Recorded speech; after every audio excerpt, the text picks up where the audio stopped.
সাথে নামাজ পড়ে। তাহলে বোঝা গেল আল্লাহ বুঝাইলেন, ও মুমিন, যদি নামাজ বানাইতে চাও, নামাজের সাথে আর 2টা গুণ মিলাও। কয়টা গুণ? 2টা গুণ মিলায় নামাজকে নামাজ বানাও। ওই নামাজ তোমাকে জাহান্নামের আগুন থেকে বাঁচাইবে না, শুধু দুনিয়ার ঘুষ থেকে ফিরাইবে, সুদ থেকে ফিরাইবে, হারাম থেকে ফিরাইবে, জিনা থেকে ফিরাইবে, ব্যভিচার থেকে ফিরাইবে, পরের হক মারা থেকে ফিরাইবে, আল্লাহর হুকুম না ফরমানি করা থেকে ফিরাইবে, রাসূলের সুন্নাতের বিপক্ষে চলা থেকে ফিরাইবে, রাসূলের সুন্নাতে তোমাকে চালাইবে। কয় গুণ এক করা লাগবে? জোরে বল না। 2টা গুণ তোমার নামাজের সঙ্গে আগে লাগায়া দাও।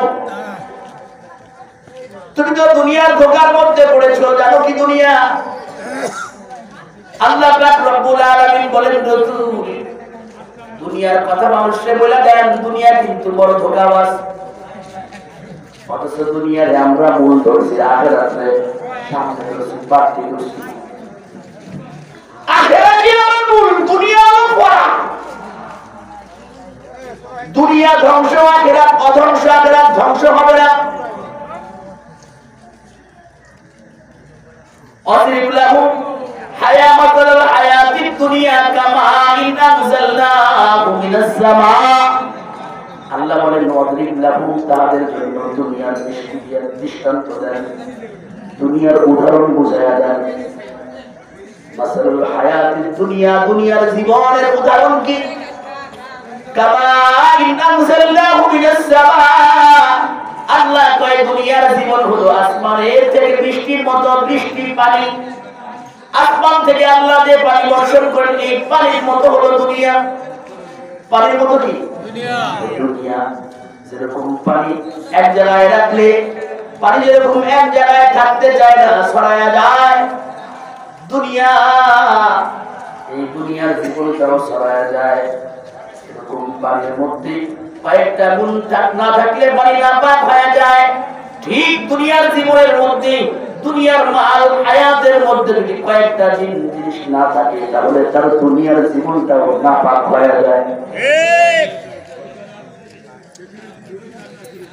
আল্লাহ পাক রব্বুল আলামিন বুঝাইয়া দিলেন, দুনিয়ার সুখ যদি চাও,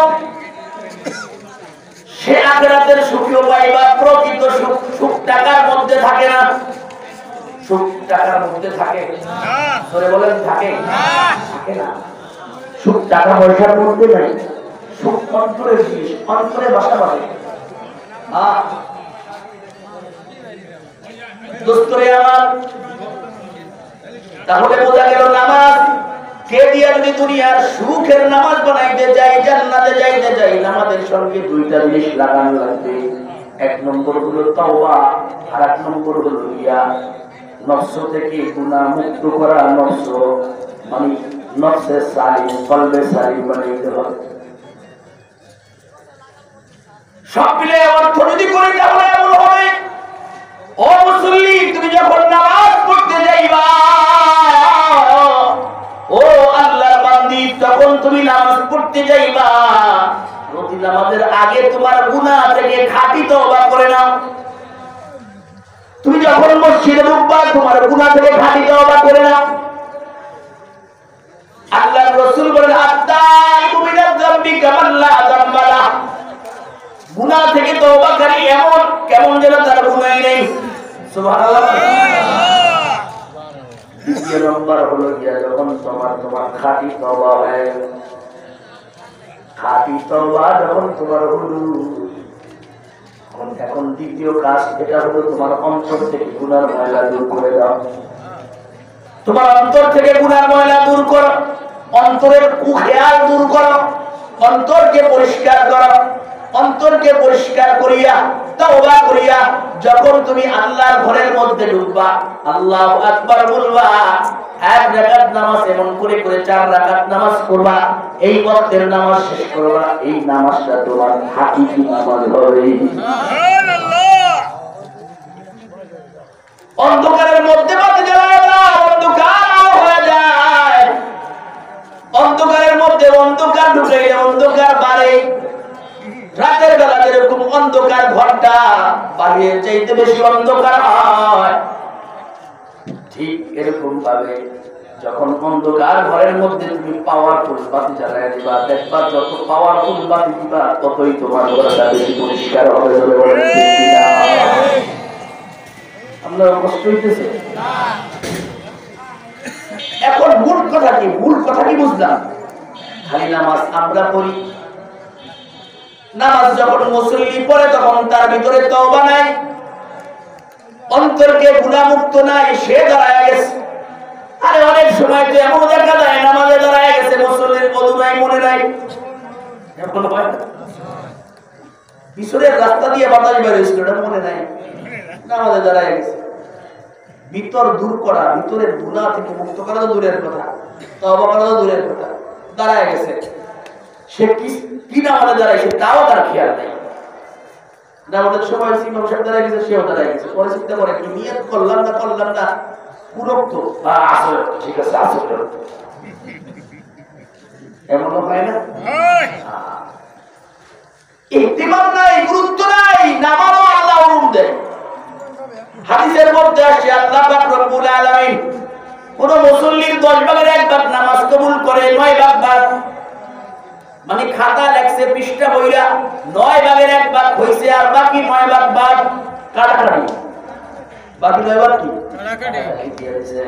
বন্ধুরে আমার, যখন মুসল্লি মহিলা হোক বা পুরুষ, এই 2 গুণের নামাজ, এই 2 গুণ নামাজের সঙ্গে মিশাইতে হবে।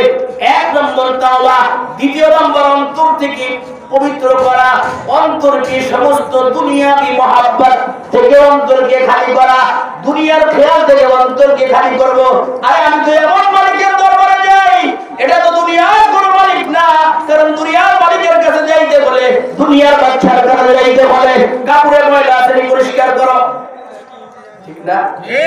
মাথার চুলগুলা কি এলোমেলো, যদি এলোমেলো হয় তাহলে ঠিক করো, নাকি ময়লা আছে, চোখে কেতর আছে, সব ঠিক করো। ঠিকঠাক করিয়া ফিট বাবু হইয়া দুনিয়ার মালিকের সামনে যাইবা, যাও। কিন্তু দোস্ত, আপনি আমি আল্লাহর সামনে দাঁড়াইব। আল্লাহ পাক রব্বুল আলামিন শরীরের দিকে তাকারের চাইতে অন্তরের দিকে তাকাও। ইন্নাল্লাহা ইয়ানজুরু ইলা কুলুবিকুম ওয়া আমালিকুম। আল্লাহ কয়, আমি বান্দা তোমাদের কলবের দিকে তাকাই, তোমাদের অন্তরের দিকে তাকাই, তোমার আমলের দিকে তাকাই। তুমি নামাজ পড়তে আসছো নাকি মানুষকে বুঝ দেওয়ার জন্য আসছো? তুমি নামাজ পড়তে আসছো শরম থেকে বাঁচার জন্য আসছো, নাকি তুমি নামাজ পড়তে আসছো আমি আল্লাহকে খুশি করার জন্য আসছো? কথা বোঝা যায়? আপনারা কি কষ্ট পাইতেছেন? তাহলে নামাজ কয় গুণ লাগবে? কয় গুণের নামাজ?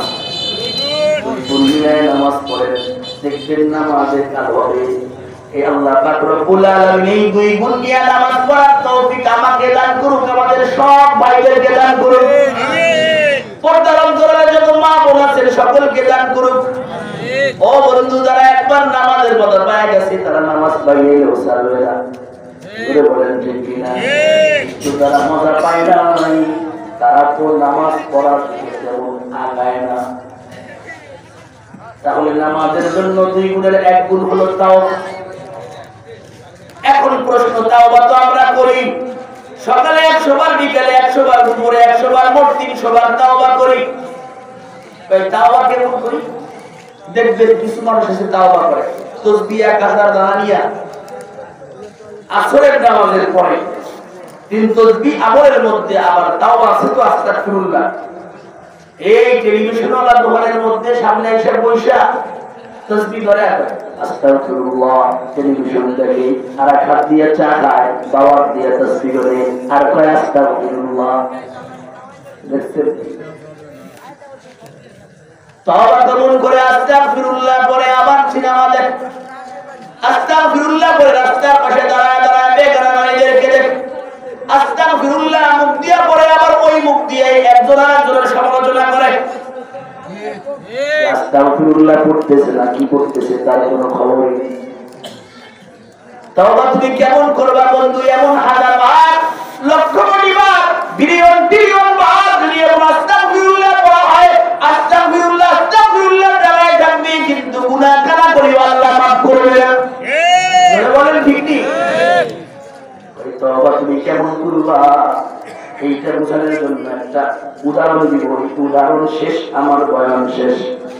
শুনবেন না চলে যাবে? হ্যাঁ, কষ্ট হইতেছে? উদাহরণ শেষ, ওয়াজ বয়ানও শেষ। কেমন তওবা করবা এটা আমি বলি না, আল্লাহ বলেছেন। কে বলেছেন? আল্লাহ বলেছেন কেমন তওবা করবা। তাকায় দেখো, আমার 2-3 জন বান্দা তওবা করলো, আমি আল্লাহ তওবা কবুল করলাম। তারা যেমন তওবা করেছে তুমি ওরকম তওবা করো, ওরকম মন নিয়ে তওবা করো, আমি আল্লাহ তোমাদের তওবাও কবুল করব। সুবহানাল্লাহ। আল্লাহ কোরআনুল কারীমের মধ্যে সূরাতুত তাওবা, সূরার নাম কি? সূরা তাওবা। সূরা তাওবার মধ্যে আল্লাহ পাক বলেছেন লাকাদ তাবাল্লাহ, আল্লাহ পাক রব্বুল আলামিন তাদের তওবা কবুল করলেন। কেমন তওবা করলো, কারা করলো? এই প্রশ্ন যদি করা হয় তাহলে আপনার আমার নবী মুহাম্মদুর রাসূলুল্লাহ সাল্লাল্লাহু আলাইহি ওয়াসাল্লামের একজন সাহাবী নাম হলো কাব ইবনে মালিক। নাম কি? কাব ইবনে মালিক রাদিয়াল্লাহু তাআলা আনহু, আল্লাহর রাসূলের সাহাবী। হযরত কাব ইবনে মালিক রাদিয়াল্লাহু তাআলা আনহু বলেন, একদিন রাসূল আমাদের সকলকে ডাকলেন, আমরা রাসূলের কাছে গেলাম। আল্লাহর রাসূল আমাদেরকে বললেন, শুনো, আল্লাহ পাক রব্বুল আলামিনের দ্বীনকে দুনিয়ায় বাস্তবায়ন করার জন্য আল্লাহর রাস্তায় বের হতে হবে। আল্লাহর রাস্তা কি? এই জিহাদের রাস্তা, কতল কিতালের রাস্তা। ও বন্ধু, দুনিয়ার মধ্যে যত রাস্তা আছে সবচেয়ে দামি রাস্তা এবং ভয়ঙ্কর রাস্তা হলো কতল কিতালের রাস্তা। আল্লাহর দ্বীনকে আল্লাহ দুনিয়ায় প্রতিষ্ঠা করার জন্য রাসূল যত জিহাদ করেছেন, জিহাদের ময়দানের চাইতে, জিহাদের কাজের চাইতে তো মর্তবা ওয়ালা কাজ নাই। যে কাজের মধ্যে আল্লাহ পাক রব্বুল আলামিন নামাজ পর্যন্ত সিস্টেম পরিবর্তন করে দিয়েছেন। সুবহানাল্লাহ। যে কাজের মধ্যে, জিহাদের মধ্যে যদি কোনো মানুষ আল্লাহর দ্বীনকে আল্লাহ দুনিয়ায় বলন্দ করার জন্য জীবন দেয়, রক্ত দেয়, এই রক্ত মাখা শরীর, এই রক্ত মাখা কাপড় নিয়ে কিয়ামতের ময়দানে আল্লাহ তাকে উঠাইবে। দুনিয়া থেকে আল্লাহর রাস্তায় জিহাদের ময়দান থেকে চলে যায়, আল্লাহ পাক রব্বুল আলামিন তাকে ডাইরেক্ট জান্নাত দান করে। মুজাহিদ যারা শহীদ হয়ে যান, এই শহীদদের যে অবস্থায় আছে ওই অবস্থায় তাদের জন্য গোসল দেওয়া যাবে না। এই রক্তমাখা শরীর নিয়ে তাদেরকে কবর দাও, তাদের কাফন পরাও, তাদের জানাজার নামাজ পড়াও। কেন? আমার বান্দা তার শরীর থেকে দ্বীনের মুবারক দ্বীনের জন্য রক্ত ঝরাইলো। অতএব এই রক্ত তো দামি হয়ে গেল। এই দামি জিনিস এই শরীর থেকে ধুইয়া পানি দিয়া সরাইও না। এই দামি রক্তটা নিয়া আমার বান্দা আমার দরবারে কিয়ামতের ময়দানে লাফতে উঠবে। আল্লাহর রাসূল জিহাদের বয়ান দিলেন, সকলকে প্রস্তুতি গ্রহণ করতে বললেন। দূরের জিহাদ, দূরের যুদ্ধ, গজওয়ায়ে তাবুক, তাবুক যুদ্ধ, অনেক দূর যাইতে হবে, বহু দূর। আল্লাহর রাসূল সকল সাহাবাদেরকে যখন বললেন, সব সাহাবারা প্রস্তুতি গ্রহণ শুরু করে দিল। কাব ইবনে মালিক রাদিয়াল্লাহু তাআলা বলেন, সময়টা ছিল প্রচন্ড গরমের, প্রখর রোদের সময়, অনেক গরম। আবার ফল পাকার মৌসুম, খেজুর পাকার মৌসুম, ফসল পাকার মৌসুম। হযরত কাব ইবনে মালিক রাদিয়াল্লাহু তাআলা বলেন, আল্লাহ আমাকে ওই সময় যতটা সচ্ছলতা দিয়েছিল, আগে এবং পরে কখনো আমি অত সচ্ছল ছিলাম না। সব সাহাবারা আল্লাহর রাসূলের কথা শুনলেন। আল্লাহর রাসূল বললেন, শুনো, বহুদূরের সফর, বহুদূরের যুদ্ধ, তাবুক যুদ্ধ, অনেক দূর যাইতে হবে। কাব ইবনে মালিক রাদিয়াল্লাহু তাআলা বলেন, আল্লাহর রাসূল জিহাদের সময় যেদিকে যাইতেন ওইদিকে না বইলা অন্য দিকের কথা বলতেন। কিন্তু তাবুক যুদ্ধ বেশি দূর, তাবুক প্রান্ত বেশি দূর হওয়ার কারণে আল্লাহর রাসূল যেদিকে যাইবেন ওই কথাই বলে দিলেন। আমাদেরকে নিয়ে আল্লাহর রাসূল প্রস্তুতি গ্রহণ করতেছেন। সফরের প্রস্তুতি আছে কি নাই? আছে না? সফরের প্রস্তুতি আছে। হযরত কাব ইবনে মালিক রাদিয়াল্লাহু তাআলা বলেন, মুসলমানরা জিহাদের প্রস্তুতি গ্রহণ করতেছে, আমি তাকায় দেখি আমার তো সব প্রস্তুতি। অনেকের কেউ কারো ঘোড়া নাই, কারো আছে একটা, আবার কারো আছে দুর্বল, কিন্তু আল্লাহ আমাকে দুইটা ঘোড়ার মালিক ওই সময় বানাইছিলেন।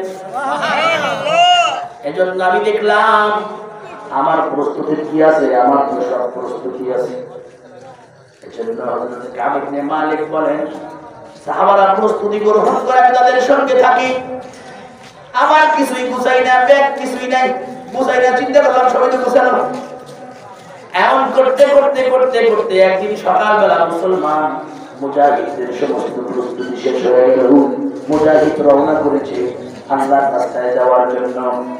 কাব ইবনে মালিক রাদিয়াল্লাহু তাআলা বলেন, আমিও যখন গেলাম দেখলাম সবাই রওনা করছে, আমি চিন্তা করলাম এরা তো আস্তে আস্তে হাইটা যাবে, কেউ যাবে উঠে, কেউ যাবে ঘোড়ায়, কিন্তু আল্লাহ আমাকে এমন দামি একটা ঘোড়া দিছে, এই ঘোড়ায় যদি রওনা করি তাহলে তারা একদিন আগে গেলাম আমি তাদের সঙ্গে বুঝতে পারবো, সমস্যা নেই।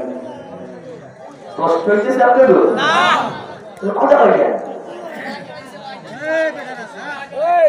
দোস্তরে আমার বলতেছিলাম, হযরত কাব ইবনে মালিক রাদিয়াল্লাহু তাআলা মনে করলেন আমার জন্য সহজ করা যাক। ভালো করে বলেন, ভালো করে বুঝছেন, ওয়াজ কিন্তু আরেক রকম হইতেছে, ভালো করে বুঝছেন দোস্তরে আমার। কাব ইবনে মালিক রাদিয়াল্লাহু তাআলা বলেন, সকলে চলে গেল, আমি প্রস্তুতি গ্রহণ করার জন্য পরের দিন নিয়ত করলাম, কিন্তু হইল না। চিন্তা করলাম সমস্যা নাই, একদিন যাই না, পরের দিন আবার জোগাড় করবো, পরের দিন এমনই গেল। তারপরে যখন আমি মদিনার গলি দিয়ে ঘুরি, তাকায় দেখি কোন পরিচিত মুখ দেখা যায় না, সব কাটটা মুনাফিক, মার্কাওয়ালা মুনাফিকরা আছে, আর কিছু দুর্বল অসহায় মানুষ যারা একেবারেই দুর্বল অসুস্থ মানুষগুলো আছে। যখন রোডে যাই রোড ফাঁকা, বাজারে যাই বাজার ফাঁকা, কারণ তাবুক যুদ্ধের সময় সব মুসলমানরা সমান ভাবে গেছে, যত পারছে সবাই গেছে, আমাদের তো ভয় নাই। সাহাবাদের মধ্যে ভয় ছিল যে আমরা যদি চালাকি করে থেকে যাই থাকতে পারবো এখন, কিন্তু এক সময় প্রকাশ পেয়ে যাবে, আল্লাহ কোরআন নাযিল করবেন, কারণ নবী দুনিয়ার মধ্যে আছেন, আর নবীর কাছে আল্লাহর কাছ থেকে প্রতিদিন সময় সময় হযরত জিবরাইল আমিন রাসূলের কাছে আল্লাহ থেকে সংবাদ নেওয়া না করে। এজন্য সকলেই চলে গেছে, একেবারে অসুস্থ যারা হাঁটতে পারে না তারাই হলো গিয়া হয়ে গেছে মদিনায়, আর কিছু কাটটা মুনাফিক হয়ে গেছে। তো আল্লাহর রাসূলের সাহাবী কাব ইবনে মালিক রাদিয়াল্লাহু তাআলা বলেন, যখন আমি মদিনার বিভিন্ন প্রান্তে তাকাইলাম, তাকায় দেখি আপন বলতে কেউ নাই, কোনো বন্ধু বান্ধব নাই। এখন চিন্তা করলাম বড় অন্যায় করেছি, বড় অন্যায় হয়েছে, আমি এখন রওনা দিব, কিন্তু আফসোস আমি চিন্তা করছি এখন রওনা দেব, কিন্তু ওই সময় যদি রওনা করতাম তাহলে আমার কপাল হতো, কিন্তু আমি ওই সময় রওনা করতে পারি নাই। অনেক সময় এমন এমন হয় না, মন মানসিকতা এরকম হয় না, আজ যাই কাল যাই, টাকা যাই, আজ যাই কাল যাই করতে করতে এক জায়গায় 29 হয়ে গেছে। হযরত কাব ইবনে মালিক রাদিয়াল্লাহু তাআলা বললেন, এমন সময় এখন আমি চিন্তা কইরা দেখি যদি এখন আমি রওনা দেই, 1-2 দিনের মধ্যে রাসূল যুদ্ধ শেষ করছেন, রওনা দিবে, যাই আমার কোনো লাভ নাই, আমি মনোরত ভাবে হবো না। অনেকে ইস্তেমায় যাওয়ার নিয়ত করে আর শুক্রবার নামাজ পড়েই যাবো, নামাজের পরে এক দরবার করে আসরের পরে যাবো, আসরের পরে ওই যে এগিয়ে গেছে তাকে নিজের জায়গায় যদি হঠাৎ আজান দেয়, কিসের আজান করে মাগরিবের আজান, কয়েকদিন আজকে দেওয়া হয়েছে, তারপরে দেখবার দিতে বউকে এক বিরতে দেওয়া লাগবে না, বউ কি করে রাত বিরাতে যদি ইটালির ফ্ল্যাট হতো ডাইরেক্ট দিবানে রাত 1টায়, একটু আগে দাঁড়িয়ে একটু আগে অফিসে যাই, পরে গেলে সমস্যা। দোস্তরে আবার হযরত কাব ইবনে মালিক রাদিয়াল্লাহু তাআলা বলেন, এখন যদি ময়দানে আমি পাবো না। রাসূলুল্লাহ না করে দিয়েছে, রাসূলুল্লাহ সাহাবারা যুদ্ধ শেষ আসছে। হযরত কাব ইবনে মালিক রাদিয়াল্লাহু তাআলা বলেন, আমি যতই কল্পনা করি রাসূল আসতেছে ততই আমার ভিতরে ভয়, আমার ভিতরে চিন্তা, আমার ভিতরে পরেশান। রাসূলের সামনে কেমন করে আমি কাব ইবনে মালিক রাসূলের সামনে মুখ দেখাইব? আমার কোনো সমস্যা ছিল না, আমি জিহাদের ময়দান থেকে দূরে রয়ে গেলাম, আমি কি জবাব দিব রাসূলকে, কি বলবো? যতই দিন যায় ততই তার ভিতরে ভয় বাড়ে। এই চিন্তা নিয়ে পরিবারের সকলকে ডাক দিলেন, বসো, আমি তো এক চিন্তায় আছি, এই চিন্তা দূর করবো কেমনে? সবাই বসো। বসার পরে সকলকে বললেন, দেখো আমি তো এমন চিন্তা আছি, রাসূলের সামনে কেমন করে মুখ দেখাইব? সাহাবাদের কাছে রাসূলের মর্যাদা কেমন ছিল? দুনিয়া এবং সে একদিকে ছিল আর রাসূল একদিকে। উহুদের ঘটনা আপনারা অনেকেই জানেন। আল্লাহ রাসূলের চতুর্পাশ দিয়ে বর্ষা, চতুর্পাশ দিয়ে আঘাত আসতেছে আল্লাহ রাসূলের উপরে। কাফের মুনাফিক বেঈমানের দলেরা চক্রান্ত করেছে, পাক্কা নিয়ত করেছে মুহাম্মদকে রাখা যাবে না। যদি মুহাম্মদকে রাখা হয় তাহলে আমাদের মুশরিকরা দুনিয়ায় টিকতে পারবে না, ইহুদি চলবে না, খ্রিস্টান চলবে না, সব বন্ধ, সমস্ত ধর্ম বন্ধ হয়ে যাবে, মুহাম্মদকে ধ্বংস করতে হবে। এজন্য চতুর্দিক থেকে আল্লাহর রাসূলের উপরে আঘাত। একজন সাহাবী নিজেকে ডাল বানায় রাসূলের কাছে দাঁড়ায় গেছে। কাফের বেঈমানরা চাছো যত আঘাত আছে আসো, সমস্ত আঘাত আমাকে করো, সমস্যা নাই, কিন্তু আমার মায়ার নবীকে সামান্য আঘাত করলে আমি ছাড় দিব না। আল্লাহর রাসূলকে সাহাবারা নিজের চাইতে বেশি ভালোবাসতেন, আমাদের উচিত, কিন্তু আমরা পারতেছি না। ঠিক কি ঠিক না? ছিল এখন হযরত কাব ইবনে মালিক রাদিয়াল্লাহু তাআলা খাবার দাবার বন্ধ হয়ে গেছে, রাসূলকে কেমন করে মুখ দেখাই? আল্লাহর রাসূল সাল্লাল্লাহু আলাইহি ওয়াসাল্লাম যখন মদিনার হাসের মদিনার মধ্যে ঢুকলেন, মসজিদ নববীর মধ্যে যখন ঢুকলেন, রাসূলের নিয়ম ছিল মসজিদের মধ্যে যখন সফর থেকে আসতেন প্রথমেই মসজিদে ঢুকে 2 রাকাত নামাজ পড়তেন। আবার যখন কোন সফরে বের হতেন মসজিদ থেকে 2 রাকাত নামাজ পড়ে বের হতেন। আল্লাহর রাসূল যখন মসজিদের মধ্যে আসে 2 রাকাত নামাজ পড়ছে। মুনাফিকরা আগে আগে রাসূলের দরবারে উপস্থিত, হেরা হাত থেকে বিরাট ফর্দ বানাইছে, আমরা এই সমস্যা ওই সমস্যা এক এক করে রাসূলের কাছে সব বানায়া বানায়া সব বলছে, রাসূল আমার এই বিপদ, ওই বিপদের কারণে যাইতে পারি, আপনি তো বিশ্বাস করবেন না, আসলেই তো আমি বিপদে আছিলাম। এত আছে না মুনাফিকরা খারাপ কথা, এরা মিথ্যা কথা বলতো। আমরা ভালো মানুষ, আমরা সত্যি কথা বলি। একজন বলতেছে বোধহয় আমি তো কেবল টাকা নাম, অথচ সে আসতে করে আসেন টাকার বদলে কেবল পাঁচটা পাতায় গেছে অ্যাডভান্সে, তারপরে টাকায় কেবল নাম নাম আছে কি নাই, আছে কি নাই? কথায় কথায় মিথ্যা বলা মুনাফিকের আলামত। হযরত কাব ইবনে মালিক রাদিয়াল্লাহু তাআলা বললেন, মুনাফিকরা সকলে আপত্তি রাসূলের সামনে দৌড়াত খাইদা আছে, সব রাসূলের কাছে বলতেছে, রাসূল কিছু বলে, কারণ আল্লাহর রাসূল সকলের আপত্তি শুনতেছেন, উপরেরটা মাফ করে দিতেছেন, আর ভিতরে কি আছে না আছে রাসূল জানে না, কে জানে? আল্লাহ। আর চিল্লায় কোন কে জানে? অন্তরের ভিতরে কি কে জানে? আল্লাহ। আল্লাহর উপরে ছেড়ে দিলেন, আল্লাহ এটার বিচার আপনি করেন। এই মুখ দিয়ে কইছে আমার কাছে, আমি এটা মাফ করলাম, বায়াত করে নিলাম, অন্তরের অবস্থা আপনার কাছে ছাইরা দিলাম। হযরত কাব ইবনে মালিক রাদিয়াল্লাহু তাআলা বলেন, মুনাফিকরা যখন চলে গেল আমি দূরে দাঁড়ানো দূর থেকেই রাসূলকে সালাম দিলাম। আল্লাহর রাসূল মুস্কি হাসলেন, সালামের উত্তর দিলেন, কিন্তু হাসার মধ্যে রাসূলের হাসার মধ্যে কালো দেখা যায়, রাসূল বড় রাগ। হযরত কাব ইবনে মালিক বলেন, রাসূলের হাসার ভিতরে আমি বুঝতে পারলাম রাসূলের হাসার মধ্য দিয়ে রাগ বের হচ্ছে, রাগ প্রকাশিত হচ্ছে। আল্লাহর রাসূল বললেন, জান হিলাইয়া কাব ইবনে মালিক, কাব ইবনে মালিক এদিকে আসো, সামনে আসো। আমি হেঁটে হেঁটে রাসূলের সামনে গেলাম। আল্লাহর রাসূল বললেন, পিছনে পড়ছে কেন? কেন পিছনে পড়লা বলো না? যুদ্ধের ময়দানে পাইলাম না, পিছনে কেন পড়লে? আপনি মালিক রাদিয়াল্লাহু তাআলা বলে, পয়গম্বর আল্লাহর কসম করে বলি, আমি এমন একজন মানুষের মজলিসে দাঁড়াইছি, এই মানুষের মজলিস যদি না হতো, এই লোকের মজলিস যদি না হতো, আপনার মতো দামি সত্তার মজলিস যদি না হতো, আল্লাহ আমাকে পটুতা দান করেছেন, ভাষা জ্ঞান দান করেছেন, আমি তাকে বানায়া এরকম একটা পরিস্থিতি বানাইতে পারতাম, সে আমার সমস্ত কথা বিশ্বাস করতে বাধ্য হতো।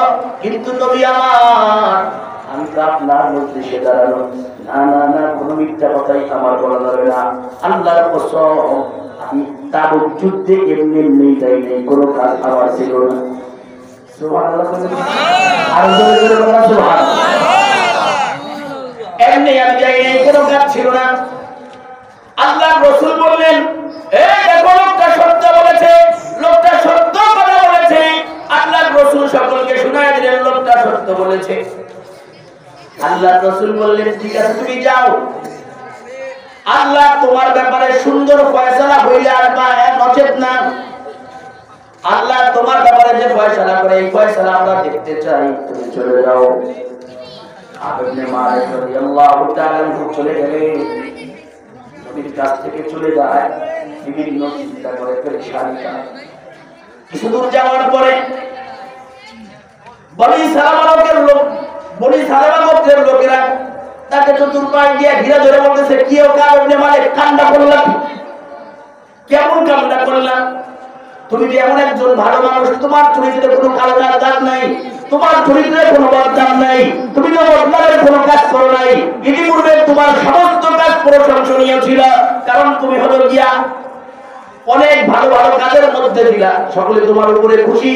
আজকে ওদের মতো তুমিও যদি একটু অজুহাত দেখাইতা, আল্লাহর রাসূল মাফ করে দিতেন, আল্লাহর রাসূল মায়া দিয়ে দিতেন, আল্লাহর রাসূল ইস্তেগফার করতেন, মাফ হয়ে যেত। কেন তুমি এই কাজটা করলা? কারণ মালিক রাদিয়াল্লাহু তাআলা বলেন, আমি তাদের কথা শোনার পর চিন্তা করলাম বড় ভুল করেছি, যাই আর একবার যাই, যায়া রাসূলকে বলি, নবী আমার, আমি আপনার সামনে ইতিপূর্বে যা বলেছি সব মিথ্যা বলেছি, আসলে আমার অনেক কাজ ছিল।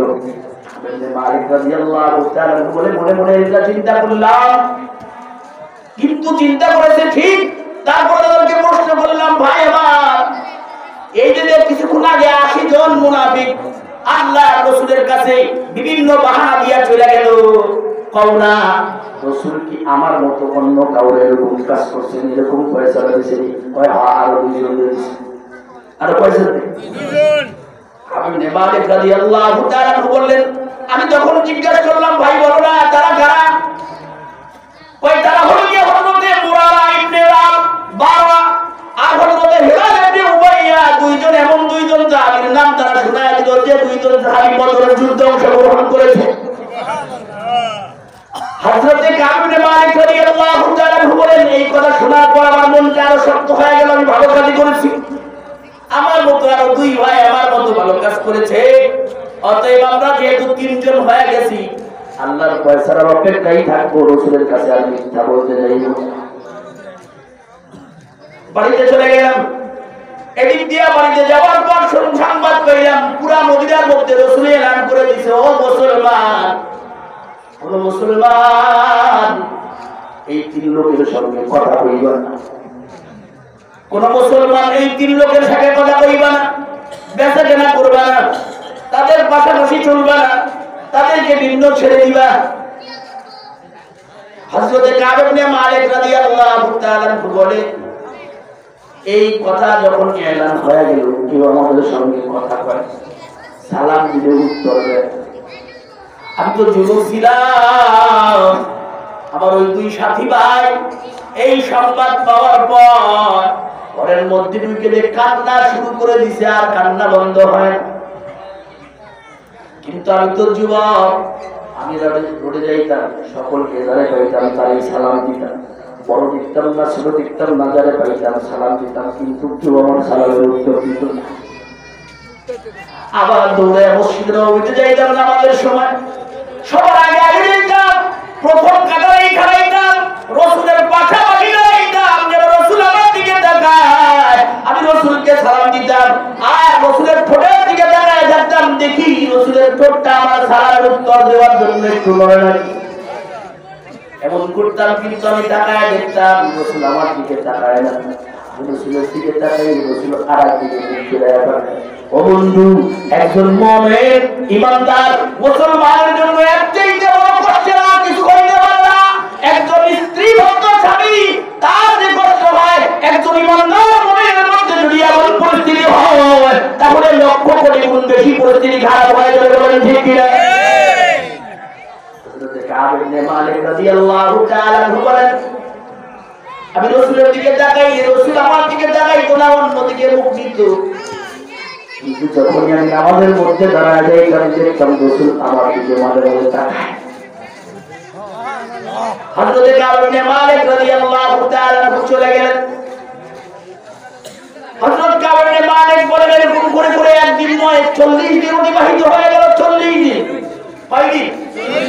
40 দিন অতিবাহিত হয়ে গেল। কেউ আমাদের সঙ্গে কোনো কথা বলে না, সালাম দিলে উত্তর দেয় না। এর চাইতে জেলখানা বড় জোরে বলেন। যদি আপনার সংসারের 5 সদস্য যদি কেউ কথা না কয়, দেখবেন কি অশান্তি। আর সমাজে যদি কেউ কথা না কয়, তার চাইতে বড় অশান্তি হতে পারে। হযরত কাব ইবনে মালিক রাদিয়াল্লাহু তাআলা বলেন, একদিন দুপুরবেলা ঘুরতে ঘুরতে আমার চাচাতো ভাইয়ের কাছে গেলাম। হয়তো সংবাদ জানলাম আসে পারে না, কোনো কথা নাই। ঘরের থেকে খুঁজতে খুঁজতে তার বাগানে চলে গেলাম। বাগানের দিকে যাইয়া ফুটা দিয়া তাকায় দেখি বাগানের মধ্যে কাজ করতেছে। আমি আমার চাচাতো ভাইয়ের বাগানের দেওয়াল টপকায়া সামনে যাইয়া তার সামনে যাইয়া সালাম দিলাম, কিন্তু সালামের জবাব দেয়। যখনই জবাব দেয় তখন আমি বললাম, রে ভাই, ওয়াল্লাহি আল্লাহর কসম করে বলি, তুমি কি জানো না আমি আল্লাহ এবং আল্লাহর রাসূলকে অন্তর থেকে ভালোবাসি। হযরত কাব ইবনে মালিক বলেন, আমি বললাম, কিন্তু আমার ভাই থেকে কোনো সাড়া নাই। দ্বিতীয়বার কসম করলাম, একই কথা বললাম, কিন্তু তৃতীয়বারও কোনো সাড়া নাই। তৃতীয়বার কসম করলাম, একই বললাম, তৃতীয়বারও কোনো সাড়া নাই। তৃতীয়বার বলার পরে আমার ভাই জবান দিয়ে শুধু বলল, আল্লাহু ওয়া রাসূলুহু আ'লাম। তুমি যে আল্লাহ এবং আল্লাহর রাসূলকে ভালোবাসো, এটা আল্লাহ এবং আল্লাহর রাসূল বেশি ভালো জানে, আমি জানি না। এই কথা শোনার পর হযরত কাব ইবনে মালিক বলেন, এই কথা শোনার পর আমি নিজেকে কন্ট্রোল রাখতে পারলাম না। অনিচ্ছায় আমার চোখ দিয়ে বেবে পানি পড়া শুরু করছে। এখন আমি কই যাই? এখন তো আমার যাওয়ার কোনো জায়গা নাই। ছোটবেলা থেকে একসঙ্গে বড় হয়েছি, আবার আপন চাচাতো ভাই, রক্তের ভাই, একই বাচ্চাটা চাচাতো ভাইয়ের কাছে আমি আসলাম। আমার বড় দুঃখ বলতে দেখি সেও কথা বলে না। এখন আমি কই যাই?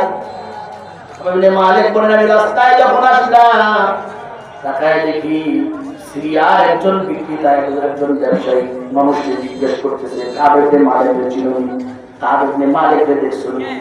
আমার সাথে যখন লোকটা আসলো, আমাকে চিনায় দিল, তখন আমাকে বললো, তুমি একটু আমার সাথে আসো। দূরে যাইয়া একটা চিঠি দিল। চিঠি পড়লাম, দেখলাম পাশের রাষ্ট্রের প্রধান, রাষ্ট্রপ্রধান কাব ইবনে মালিককে চিঠি দিচ্ছে।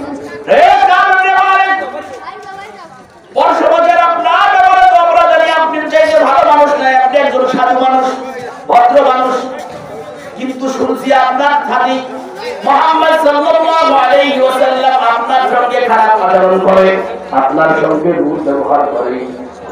আপনার প্রতিশ্রুতি দিলাম, আসেন না, আপনি আমাদের দেশে আসেন, সুযোগ সুবিধা ভালো দিব, ব্যবস্থাপনা ভালো করবো।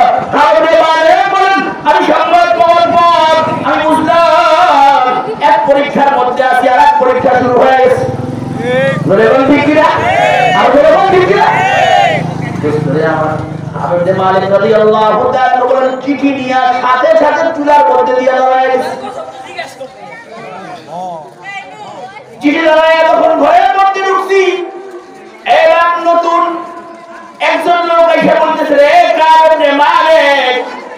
আমি লোকটাকে দেখে তো বলতেছে কাব ইবনে মালিক নবীর পক্ষ থেকে সংবাদ, আজ থেকে বিবিদেরকে ত্যাগ করো, বিবিদের থেকে বিচ্ছিন্ন হয়ে যাও। তো কাব ইবনে মালিক রাদিয়াল্লাহু তাআলা বলেন 40 দিন পর্যন্ত জেল কাটতেছি, এমন কঠিন জেল যে আল্লাহ ছাড়া কেউ নাই, শুধু বিবির সঙ্গে গল্প মাঝে মধ্যে করতাম। আজকে যেহেতু পয়গম্বরের থেকে ফরমান আসছে বিবির কাছেও দেখা যাবে না। কারণ যে মালিক রাদিয়াল্লাহু তাআলা বলেন ভাইরে আমি কি বিবির তালাক দিতে তালাক দিয়া দিব? রাসূল কি তালাক দিতে বলছে না বিচ্ছিন্ন করতে বলছে? তুমি বলো না। রাসূল যদি বলে তালাক দিতে আমি কারণ যে মালিক বিবির তালাক দিতে রাজি। সংবাদ বলেন নাই, আল্লাহ রাসূল তালাক দেওয়ার জন্য বলেন নাই বিবিকে ভিন্ন করে দাও, বিবি দূরে চলে যা, এটা আল্লাহ রাসূল বলেছেন। বিবিকে সরায় দাও, দাও দূরে চলে যাও, পয়গম্বর বলেছে আল্লাহর নারাজি করতে রাজি, আল্লাহর অসন্তুষ্ট করতে রাজি না, নবীর অসন্তুষ্ট করতে রাজি না। নবী যদি অসন্তুষ্ট হয় আল্লাহ অসন্তুষ্ট হবে না। না, এই দীর্ঘ 20 বছরের সংসার, এত মহব্বত, এত ভালোবাসা যা করবে আমার সন্তান না, দরকার নাই। তোমার জন্য যদি আমার নবী কষ্ট পায় যাও, তুমি চলে যাও, তাকে আমি দূরে সরাই দিলাম। এখন আমি একা একা হয়ে গেলাম, আমার আল্লাহ ছাড়া আর কেউ নাই, কেউ সাথে কথাও বলা যায় না, দুঃখের কথা শেয়ারও করা যায় না। এখন আমি কান্দি আর মাওলাকে বলি আল্লাহ আমি তো একা হয়ে গেলাম, আপনি আমার এই গুনাহকে মাফ করে আমার ব্যাপারে ভালো পয়সা দেন। এরকম করতে করতে আরো কয়েকদিন চলে গেল। ব্যাপারটা বুঝছেন কি? তওবা করি আর বিভিন্ন গুনাহের কথা করি আর মনে করি তওবা কবুল হবে। 50 দিন চলে যাওয়ার পর হযরত কাব ইবনে মালিক রাদিয়াল্লাহু তাআলা আনহু বলেন আমি আমার বাড়ির ছাদের উপরে ছিলাম, সকালবেলা ফজরের নামাজের পর যখন ছাদের উপরে বসা, এমন সময় সংবাদ পাইলাম হে কাব ইবনে মালিক সংবাদ গ্রহণ করো, সুবহানাল্লাহ। আর বলে সুবহানাল্লাহ। লোক পুরাই সওয়ার করিয়া আসিয়া আমার সামনে, তার ঘোড়া এত জোরে চলে, তার আওয়াজ তার চাইতে বেশি জোরে চলে। সে দূর থেকে বলতে বলতে আসতেছে কাব ইবনে মালিক সুসংবাদ গ্রহণ করো, কাব ইবনে মালিক সুসংবাদ গ্রহণ করো। আমার সামনে আসলো, সালাম করে বলল কাব ইবনে মালিক সুসংবাদ গ্রহণ করো, আল্লাহ তোমাদেরকে মাফ করেছে। এই সংবাদ যখন আমাকে দিয়েছে, আমার শরীরে যে জামাটা ছিল, কসম আল্লাহর, আমার শরীরে ওই জামা ছাড়া দ্বিতীয় কোনো পোশাক আমার ছিল না। আমার শরীরের জামাটার গায়ে পরাইয়া দিলাম, তার শরীরে আমার গায়ে জামা পরাইয়া বললাম ভাই রে এমন সুসংবাদ দিচ্ছ, তোমাকে আমার যা আছে সব দিয়ে দিই, শরীরের মধ্যে যা আছে সব দিয়ে দিই, পয়গম্বরের দরবারে যেতে হবে। এখন আমি চিন্তায় পড়ে গেলাম, এখন আমি পয়গম্বরের দরবারে যেতে হবে, খালি গায়ে যাইতে হবে, কেমনে যাবো? আল্লাহর রাসূল কি বলেন, আমি একজনের কাছে হাওলাত করে একটা জামা, তার একটা ধার করে দেওয়া হয়ে গিয়ে রাসূলের দরবারে চলে গেল। যাই দেখি সকলে খুশি, পথ থেকে আমাকে স্বাগতম জানাইতেছে, স্বাগতম। যেমন মুজাহাদা, যেমন কুরবানি, ওরকম রব্বে কারীমের মেহেরবানি। 50 দিন পর্যন্ত রব্বে কারীমের দরবারে কাঁদছে। আল্লাহ নিজেই বলছে তাদের অন্তরটা সংকীর্ণ হয়ে গেছে, বিশাল প্রশস্ত পৃথিবী হওয়ার পরও তাদের হৃদয়টা একেবারে সংকীর্ণ হয়ে গেছে। আল্লাহ পাক রব্বুল আলামিন তাদের অবস্থা দেখে তাদেরকে মাফ করে দিয়েছেন। নবীর দরবারে যাওয়ার পর নবী বলতেছে রে কাব ইবনে মালিক, তোমার জন্মের পর থেকে পর্যন্ত যত সুসংবাদ শুনেছ তার চাইতে দামি সুসংবাদ আজকে তুমি শুনো। ইবনে মালিক বলেন নবী গো, সংবাদ কি আপনার পক্ষ থেকে না স্বয়ং মালিক আল্লাহর পক্ষ থেকে? আল্লাহর রাসূল বললেন আমার পক্ষ থেকে নয়, আল্লাহর পক্ষ থেকে সুসংবাদ। আল্লাহ তোমার তওবা কবুল করেছেন। কাব ইবনে মালিক বলেন নবী আমার, আল্লাহ আমার তওবা যখন কবুল করেছি, আমার চাইতে বড় খুশি আর কেউ নাই, কারণ আমার মালিক আমার উপরে খুশি, আমি আজকে সবচেয়ে খুশি। নবী আমার আজকের এই খুশির দিনে আমি একটা জিনিস দান করতে চাই। আল্লাহ রাসূল বললেন কি দান করতে চাও? আল্লাহ রাসূলকে কাব ইবনে মালিক রাদিয়াল্লাহু তাআলা বললেন, নবী আমি ছাড়া আমার যত সম্পত্তি আছে সব আল্লাহর রাস্তায় দান করতে চাই।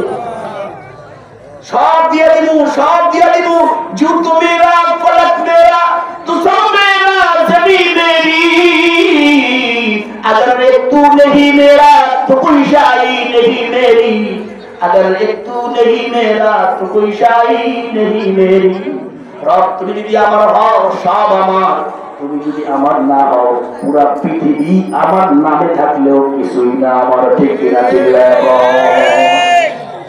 নবী বলেন সব দেওয়া লাগবে না কিছু সম্পদ রাখো তাহলে আমার খাবারের জমিটা রেখে দেই। আল্লাহ রাসূল বলেন হ্যাঁ দিয়া সব আল্লাহর রাস্তায় দান করলেন। নবী আজকে তো বাবা আল্লাহ কবুল করেছেন, শুধু কবুল করেন নাই কোরআনের বড় দুইটা আয়াতের মধ্যে আল্লাহ সমাধান দিয়ে দিয়েছেন। নবী এই প্রশংসাই যাবে আপনার সামনে, আপনি নবী আল্লাহ নবী আপনার সামনে একটা অঙ্গীকার করতে চাই। অঙ্গীকার হলো নবী আজ থেকে জীবনে যত পরিস্থিতি হোক না কেন, যেমন ব্যবস্থা হোক না কেন, জীবন চাইতেও যদি চায় আজ থেকে নবী আপনার সঙ্গে অঙ্গীকার করলাম জীবনে কোনোদিন মিথ্যা বলবো না। যদিও আপনার কাছে মিথ্যা বলতাম আপনার মন খুশি হইতো ঠিক, কিন্তু কয়েকদিন পরে রাগ হইতেন। সত্যি বলেছি আপনি আমার উপরে কষ্ট পেয়েছেন, কিন্তু কষ্ট এখন চলে গেছে। কথা ঠিক না ঠিক?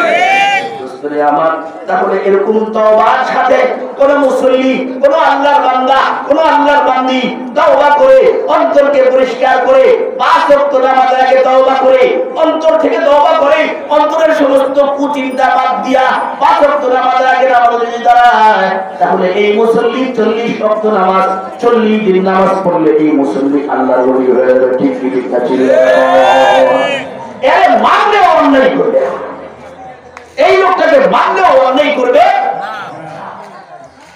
দ্বিতীয় প্রশ্ন জাহান্নামী হইলা কেন? অনেক মুতইমুকুম মিসকিন কয়না আমরা দুনিয়ার মধ্যে মিসকিনদেরকে খাওয়াইতাম না, এরকম কয়েকটা কথা আছে বন্ধু। তাহলে একটার উপরে যদি আমরা আমল করতে পারি তাহলে আস্তে আস্তে করে সব চলে আসবে। যার নামাজ ঠিক তার দুনিয়ার সমস্ত অন্যান্য শরীয়তের কাজগুলো ঠিক ধরে করে ঠিক না। রাসূল বলেছেন যে ব্যক্তি নামাজ ঠিক করলো সেটা দিনকে ঠিক করলো, যে ব্যক্তি নামাজকে নষ্ট করলো সেটা দিনকে নষ্ট করলো। আল্লাহ পাক রব্বুল আলামিন বুঝার তৌফিক দান করুন। চিল্লায় কোন আমি আমার ভাই হুজুর একটা এলান দিয়েছে, দুনিয়ার মধ্যে আল্লাহর গুসা কমে যায় তাহলে দাঁড়ের কারণে। আমি আমার পরিবারের পিছনে খরচ করি, ছেলে সন্তানের পিছনে খরচ করি, এটাও সরকার সব হবে, কিন্তু সরকারি জারিয়ার জন্য যদি আমি কিছু খরচ করি কিয়ামতের দিনে এটা আমার জন্য বড় পুঁজি হবে। এই খরচ করতে রাজি আছি কি আল্লাহকে হাত দেখো? তাহলে কোন আল্লাহর বান্দা আছে এই জায়গায় নতুন মাদ্রাসা নতুন ঘর হবে 1000 ইট আল্লাহর রাস্তায় দান করবে। আল্লাহ হতে পারে 1000 ইটের বিনিময়ে 1000 স্বর্ণের ইটের মালিক দুনিয়ার দরবারে বানাইতে পারে। পারে কি পারে না? পরিকল্পনা পারে কি পারে না? তাহলে একজন আল্লাহর গোলামের নাম চাই 1000 ইট দিবেন। আপনারা এমন মানুষ অনেকে অসহায় আছেন তারপরে দান করেন। আল্লাহর ফজলে আপনারা আপনাদের দানকে আবার দিয়াও দেন। আল্লাহ